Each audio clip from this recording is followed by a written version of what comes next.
mais um Aprendendo com Questões. Você que vai fazer prova na Bahia, a gente vai conversar sobre um assunto que geralmente costuma cair nas provas de residência médica, que é a doença do refluxo gastroesofágico.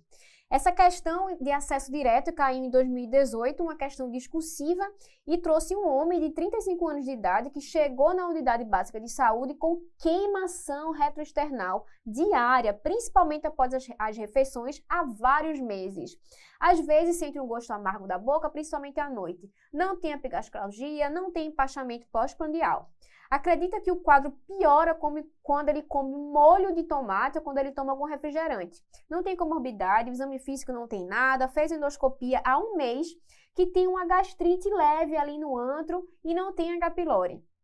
Está tomando omeprazol 20 mg ao dia há 2 semanas por conta própria, tendo percebido melhora dos sintomas.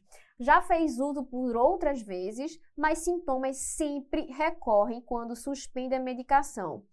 Está preocupado porque viu na internet que o omeprazol pode causar demência. O paciente se queixa também de dificuldades para tomar regularmente a medicação. Ele vai te perguntar aí diante desse quadro clínico, ou seja, ele vai te perguntar sobre doença do refluxo gastroesofágico, que na verdade você já suspeitou quando você leu esse enunciado. Então vamos relembrar que a doença do refluxo gastroesofágico nada mais é do que o retorno do conteúdo gástrico, às vezes até duodenal, para o seu esôfago. Você sabe que o nosso trânsito gastrointestinal ele é contínuo crânio-caudal. E não é para ficar refluindo com frequência o conteúdo gástrico duodenal para o seu esôfago. Para isso, a gente tem barreiras anatômicas, barreiras físicas, como o seu esfíncter esofágico inferior, seu diafragma, e outros tipos de barreiras também, para lhe proteger, na verdade, desse refluxo. Agora, esse refluxo, na maioria das vezes, pode ser fisiológico. É normal a gente ter uma certa quantidade de refluxo, que é o que a gente chama de refluxo fisiológico. Mas quando esse refluxo ele ultrapassa, quando esse refluxo ele é demais, a gente tem alterações clínicas. O paciente começa a ter sintomas ou a gente tem alguma alteração endoscópica por causa desse conteúdo ácido que reflui. Aí é o que a gente tem chamada de doença do refluxo. Já não é um refluxo fisiológico. Então, você entendeu que existe o refluxo fisiológico, existe o refluxo patológico, e que esse refluxo patológico, na verdade, é por essa quebra, essa falha do nosso mecanismo antirrefluxo.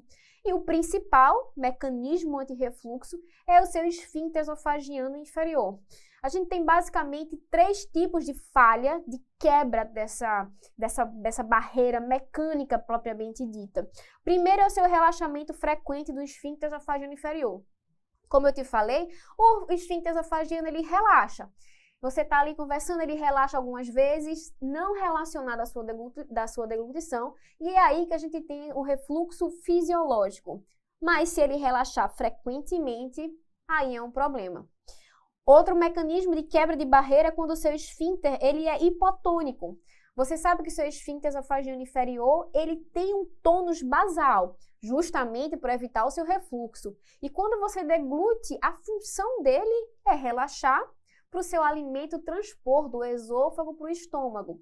Mas se esse esfíncter ele naturalmente já é hipotônico, ele já está ali bobão, ele já está ali com uma pressão abaixo de 10 milímetros de mercúrio, já é muito baixo para a sua pressão intragástrica, e aí esse conteúdo reflui. E outra quebra de barreira é quando você tem alguma alteração anatômica, como as hérnias hiatais, porque aí você tem uma disfunção anatômica, você tem uma mudança anatômica, você tem uma alteração, por exemplo, de localização da sua transição esôfago-gástrica, e isso faz com que você quebre a barreira mecânica, por exemplo, da sua musculatura diafragmática.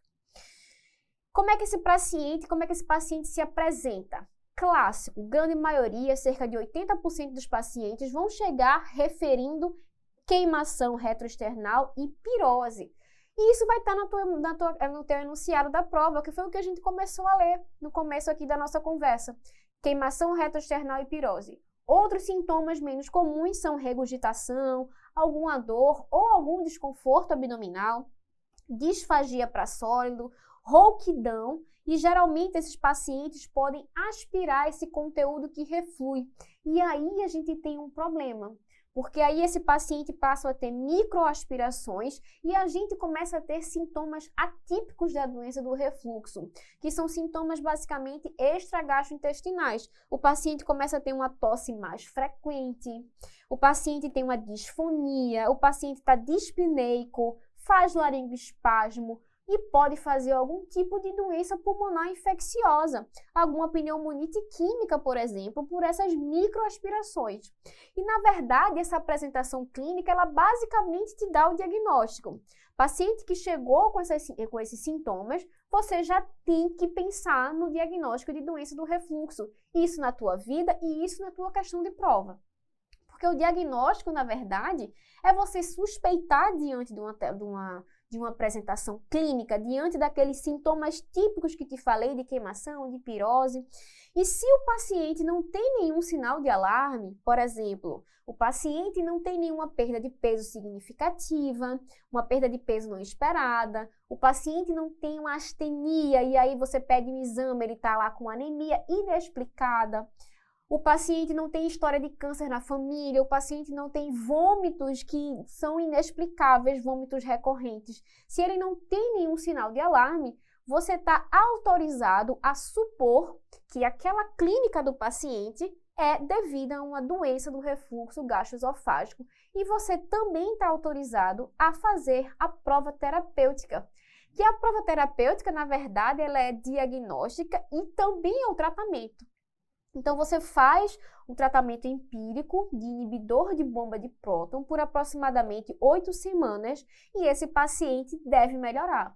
Opa, se eu estou pensando em doença do refluxo, começo o tratamento empírico, passo IBP por 8 semanas e o paciente melhora, eu posso fechar o meu diagnóstico. Poxa, se ele melhorou com o tratamento é porque realmente ele tem doença do refluxo. Casos refratários, algumas literaturas, eles dizem que se não melhora, você pode dobrar a dose, você pode fazer por mais 8 até 12 semanas essa prova terapêutica. Mas, na grande maioria, inclusive das suas questões, esse conceito de um tratamento de IBP por 8 semanas já está suficiente. Ah, Camila, mas e os exames mais invasivos e a endoscopia? Ora, a gente está falando aqui de um refluxo ácido, de um conteúdo que vem do seu estômago para o seu esôfago e causa alterações. Na minha endoscopia, eu não vou conseguir visualizar que tem algum conteúdo ácido ali.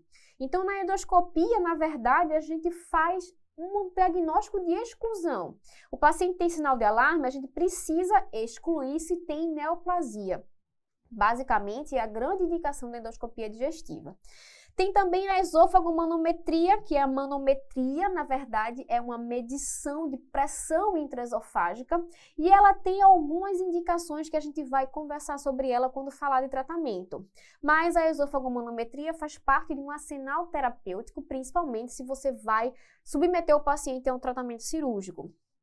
Porém, não é endoscopia, não é esofagomanometria, não é esofagograma baritado. O padrão ouro é a pH-metria de 24 horas. E é muito fácil você entender. A gente já viu que a doença do refluxo é quando reflui conteúdo ácido. Então, se eu tiver um mecanismo que eu vou medir o pH daquela região inferior do esôfago, eu vou dar o diagnóstico. Se eu conseguir provar que existe conteúdo ácido ali, eu dei o diagnóstico. Por isso que é o exame padrão ouro. Ah, então se eu botar ali um cateterzinho que vem na narina, ele para ali mais ou menos 5 centímetros antes da sua transição esofagogástrica. Se aquele cateter já pegar ali um pH de tanto, já é doença do refluxo? Não. Na verdade, o conteúdo ácido, ele é definido por um pH abaixo de 4. E você só consegue definir doença do refluxo, doença, é patológico, se você tem mais de 7% das aferições abaixo com pH abaixo de 4. Aí sim. Ou você tem um índice de Demestre aí mais do que 14,7. Outra ferramenta também que geralmente é associada à pH-metria é a impedanciometria, que ela faz basicamente a mesma coisa, mas ela tem uma vantagem de conseguir também ver o refluxo alcalino, não só o refluxo ácido. Então, voltando aqui, esse paciente que toma IBP melhorou, que tem queimação, que piora quando toma refrigerante, esse paciente você já chegou à conclusão que ele tem doença do refluxo gastroesofágico. E aqui é como a Banca da Bahia colocou. Você sabe que a Banca da Bahia, em questões discursivas, eles dão várias possibilidades e essas foram as possibilidades que a banca aceitou no ano do exame. Mas doença do refluxo é a hipótese diagnóstica, sem dúvida. Na letra B e na letra C da mesma questão, ele vai te perguntar sobre a conduta terapêutica específica e vai te perguntar sobre essa causa de demência que o paciente leu no Google. Então, vamos relembrar o manejo da doença do refluxo gastroesofágico, que na verdade ele é um tripé. Você tem primeiro ali a mudança no estilo de vida, você pode associar um tratamento farmacológico e, em alguns casos, o tratamento cirúrgico. Então, essa é a base do seu tratamento da doença do refluxo. Vamos falar de cada um deles. Falando da mudança do estilo de vida, você quando for estudar sobre isso, você vai ver várias mudanças de alimentação, de dieta fracionada, mas o que tem mais estabelecido, que tem mais comprovação estatística na literatura é perda de peso, e isso está atrelado à atividade física e elevação da cabeceira na cama. Então, aquele paciente que ele não dorme totalmente retinho. Essas são as principais medidas de mudanças do estilo de vida bem estabelecidos na literatura. Outros são evitar alimentos gatilhos. Ora, às vezes o próprio paciente ele já chega te dizendo, meu sintoma piora quando eu tomo refrigerante, como foi o caso do paciente em questão. Também alguns pacientes, quando comem gordura, chocolate, refrigerante, coisas que não, coincidentemente, retardam o seu esvaziamento gástrico. Se eu retardo o meu esvaziamento gástrico, eu vou ter ali uma pressãozinha mais aumentada no meu estômago e vai facilitar o seu refluxo. Então veja que você não precisa decorar muito, você já consegue entender por que esses alimentos gatilhos pioram a sua doença do refluxo. Outra coisa é álcool e tabaco, principalmente o tabagismo, ele é associado à hipotonia do esfíncter esofágeo inferior. Então, se você suspende, já melhora. E outra coisa é fracionar a dieta, que também segue o mesmo raciocínio. Se eu como um boi, meu estômago vai estar ali muito distendido, muito cheio, aumenta a pressão, vai facilitar o meu refluxo. Então, se eu comer pouquinho, reduzido, igual a Dimas come bem fracionadozinho, de 3 em 3 horas, ele não vai ter doença do refluxo. O outro braço do nosso tratamento é o tratamento farmacológico, que é baseado, hoje em dia, no inibidor de bomba de prótons. Por que ele é tão fantástico?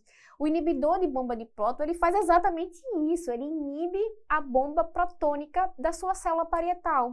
Então, se ele inibe aquela troca iônica, ele vai reduzir a fabricação, a liberação do ácido, do conteúdo ácido.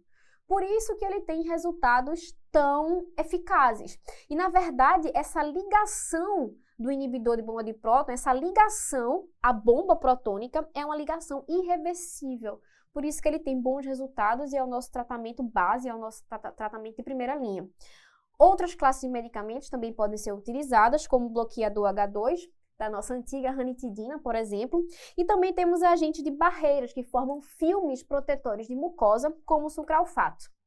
Cuidado, uma coisa que está caindo em prova, inclusive na nossa questão que acabamos de ler, são as complicações do uso crônico do inibidor de bomba de próton, que isso já se torna rotina.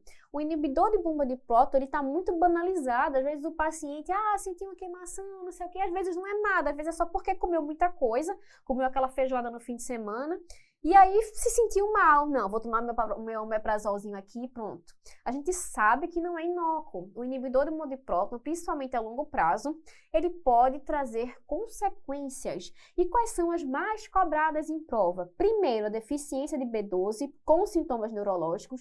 Então, o paciente pode ter demência, o paciente pode ter outro sinal de deficiência neurológica e vai cair na tua prova. E outra coisa também que está caindo em prova é a osteoporose. Mas lembra que também pode dar cefaleia, pode dar diarreia, clássico, muitos pacientes têm diarreia e às vezes eles nem associam o inibidor de bomba de próton, mas também pode dar miopatia, também pode dar artralgia. E o outro e último bracinho ali do nosso tripé é o tratamento cirúrgico. Mas, na verdade, o IBP ele é tão bom, o IBP ele é tão eficaz, que a cirurgia caiu em desuso. A cirurgia para a doença do refluxo vem caindo em desuso pela eficácia do tratamento farmacológico. Na verdade, a gente tem poucas indicações. Por exemplo, paciente que tem uma doença complicada. Ora, o paciente já tem uma úlcera, o paciente tem uma estenose. Então, o paciente já tem muita alteração de mucosa, muita alteração por causa desse refluxo. Não adianta ficar dando ali omeprazol para ele, não. É melhor fazer uma cirurgia de refluxo, anti-refluxo no caso. Outra coisa é o paciente que não consegue comprar um medicamento, não consegue tomar, não quer tomar, alguma coisa que faça o paciente não ser adéquado ao tratamento farmacológico, por qualquer motivo. Outra coisa é quando os sintomas persistem, mesmo com a terapia otimizada, ou seja, casos refratários. Eu faço uma dose, não melhora, eu duplico a dose, não melhora, eu vou partir para o tratamento cirúrgico. E outra coisa também é paciente muito jovem que necessita de IBP contínuo. As bancas, elas estão adorando isso daqui. Elas pegam um paciente jovem, um paciente de 20 anos, de 25 anos, de 30 anos, que tem doença do refluxo, que ele toma lá um omeprazolzinho dele de 20 miligramas por 8 semanas, tá ótimo. Tirou o medicamento, os sintomas voltam. Aí depois de um mês, ele vai tomar mais omeprazol. E ele para de tomar, os sintomas voltam. Aí ele toma mais, pronto. Esse paciente que tem 25 anos, tem doença do refluxo, ele vai tomar omeprazol por quanto tempo? Qual é a expectativa de vida dele? Ele vai viver o quê? 80 anos? Ele vai ficar dos 25 anos até os 80 anos tomando IBP, parando, voltando. Você já sabe que o IBP tem efeitos colaterais a longo prazo. Então, nesse paciente que precisa de uso contínuo, que é jovem, tem indicação de você fazer cirurgia de refluxo. Uma coisa interessante também é que se você tem uma boa resposta ao IBP, você provavelmente vai ter uma boa resposta à cirurgia. Isso é muito fácil de você entender. Se o paciente tem refluxo e eu faço um medicamento que diminui a sua secreção ácida e ele melhora, isso quer dizer que se eu fizer uma cirurgia que evite o refluxo ácido, ele provavelmente vai responder. Então, uma das contraindicações, na verdade, uma das não indicações de cirurgia de refluxo é se você faz um tratamento com IBP e o paciente não melhora. Ora, se eu faço um remédio e o paciente não melhorou, provavelmente se eu submeter ele a uma cirurgia, vai que ele não melhora. Vamos investigar outra causa para esses sintomas. E uma coisa também interessante é que para você fazer a cirurgia nesse paciente, você precisa primeiro comprovar que esse paciente tem doença do refluxo. Como é que eu comprovo? Só dando um omeprazol? Não, eu preciso comprovar. Eu preciso do exame diagnóstico padrão ouro, que é a pH-metria. Aí sim, o paciente realmente tem, então vamos pensar no tratamento. E outra coisa também é fazer a manometria. Porque quando eu for tratar, eu vou mexer ali no esfíncter esofágico inferior dele. Se eu vou mexer, se eu vou aumentar a pressão ali, eu preciso saber se esse esfíncter ele é doente ou não. E isso vai mudar o meu plano terapêutico. Então, geralmente, na vida e na sua prova, paciente que tem indicação de tratamento cirúrgico de doença do refluxo, eu preciso fazer uma pH-metria e uma manometria, para deixar aquele tratamento ali bem amarradinho. E qual é esse tratamento cirúrgico? Na verdade, uma fundoplicatura. Porque se o problema do refluxo é um esfíncter esofágico inferior, que ele está meio bobão, que ele está relaxando demais, que ele está hipotônico, eu vou fazer uma coisa para dar uma amarrada ali naquele esfíncter inferior. E isso a gente faz com a fundoplicatura. A gente pega ali o fundo gástrico, dá uma volta nele, dá uma apertadinha, e aquele esfíncter esofágico inferior vai estar mais constrito. Cuidado! Se você tem um esfíncter esofágico inferior já doente, por isso que a gente faz a manometria, talvez não seja a melhor escolha você fazer uma fundoplicatura total, você fazer uma amarração total. Você precisa pensar e ponderar se não tem indicação de fazer uma fundoplicatura parcial. Porque a fundoplicatura de Nissen, que é o que vai estar aí na 90% das tuas provas, que pergunta sobre esse tipo de fundoplicatura, é a fundoplicatura de 360 graus. Ela é uma fundoplicatura total. mas também existem as parciais, que elas não fecham 360, 270, 180, e isso tem indicação só se o paciente tiver com um esfíncter esofágeo inferior doente, que ele não é normal. Mas isso é só para a tua prova. Cá entre nós, já se sabe que mesmo paciente que tem alguma alteração manométrica do esfíncter esofágeo inferior, você está sim autorizado a fazer uma fundoplicatura de 360 e o paciente ter bom resultado. Mas para a tua questão de prova, alteração de esfíncter esofágeo inferior na manometria não autoriza você fazer uma fundoplicatura total. E vou te falar agora de uma complicação, uma das complicações da doença do refluxo, a principal, né, a estrelinha, porque ela é mais mórbida, porque ela leva a câncer, que é o esôfago de Barrett. Ora, o que é o esôfago de Barrett? É aquele esôfago que tem uma mucosa, tem um epitélio de células escamosas, né, o epitélio escamoso, e ele está recebendo ali aquele conteúdo ácido o tempo inteiro e ele não nasceu para estar recebendo conteúdo ácido. E o que ele faz então é, poxa, já que eu vou ficar aqui recebendo esse conteúdo que é ruim para mim, é ruim para as minhas células, eu vou transformar minhas células. E aí ele faz a metaplasia. Ele troca o epitélio escamoso pelo epitélio colunar. Isso é a metaplasia. O ruim dessa metaplasia é que essa troca, essa metaplasia, ela pode evoluir para uma displasia. Esse é o problema da doença de Barrett. E para evoluir de uma displasia para uma neoplasia, como quem vai na esquina ali e volta. Então, cerca de 40 vezes mais chances de desenvolver uma neoplasia a gente vê nesses epitélios de Barrett. Por isso que é tão importante essa complicação. A gente vê na endoscopia uma coloração salmão ali naquela região, perto de transição esôfago-gástrica. Aí quando você vê aquela coloração salmão, você já diagnosticou Barrett? Não, cuidado, isso é questão de prova, isso é pegadinha de prova. Quando você vê essa coloração salmão, famosa coloração salmão, você pensa no diagnóstico de Barrett, é sua hipótese diagnóstica, mas você confirma com a histologia. Repetindo, preste atenção. A confirmação do esôfago de Barrett, ele é por histologia, por diagnóstico histológico e não pela endoscopia. Então, você precisa biopsiar. E quando você vê ali as células caliciformes, é que você dá o diagnóstico de esôfago de Barrett. Cuidado, tem questão maliciosa que diz, paciente fez endoscopia, coloração salmão. Estamos diante do diagnóstico de esôfago de Barrett. Não, precisa fazer a biópsia. Em relação à classificação, ele pode ser um Barrett longo, mais do que 3 centímetros, ou um Barrett curto, menos do que 3 centímetros. E o tratamento base é, se eu tenho ali um refluxo ácido que está levando displasia, que está levando metaplasia, eu vou interromper essa secreção ácida. Então, você pode fazer inibidor da bomba de prótons, ou, casos mais graves, você pode já partir para a cirurgia anti-refluxo. Isso aqui, a gente está falando de Barrett em si. A gente não está falando de pacientes que têm já alguma alteração histológica. Veja, se você já tem uma metaplasia, você faz biópsia, você pode fazer o IBP, mas você precisa a cada 3 a 5 anos fazer endoscopia e fazer biópsia, para flagrar se essa metaplasia já não vai virar uma displasia. Quando você tem uma displasia de baixo grau, aí você já liga o alerta, já tem uma displasia. Quando você tem displasia, mesmo de baixo grau, você já tem autorização de fazer algum tratamento endoscópico, como uma ablação. Ou você acompanha esse paciente mais de perto, anualmente. Agora, se você tem uma displasia de alto grau, ou já um carcinoma in situ, você já vai partir para uma erradicação endoscópica. Você pode fazer ablação, terapia protodinâmica ou uma crioterapia.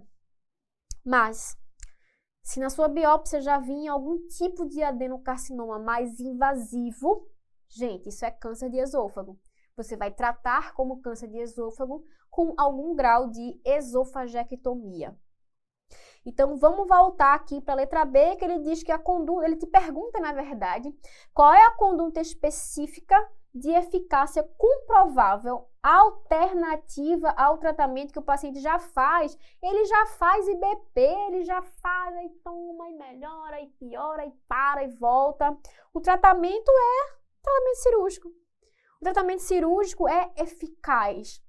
O IBP, ele é comparável eficazmente, mas o melhor tratamento é você fechar aquele esfíncter que está ali bobão. Então, foi assim que a Banca da Bahia aceitou as respostas, fundoplicatura cirúrgica e também aqui no meio uma fundoplicatura a Nissen, lembra que a de Nissen é 360 graus, certo? E aí a letra C te pergunta a causa da demência, que ele leu no Google, né? O omeprazol pode causar demência, pode se associar ao uso de prolongado de omeprazol, e você já sabe que é uma associação com deficiência vitamínica ou deficiência de vitamina B12. Tá aqui as opções de resposta que a banca colocou. E com isso a gente fecha essa pequena revisão sobre doença do refluxo para você que vai fazer aí prova na Bahia. Bons estudos!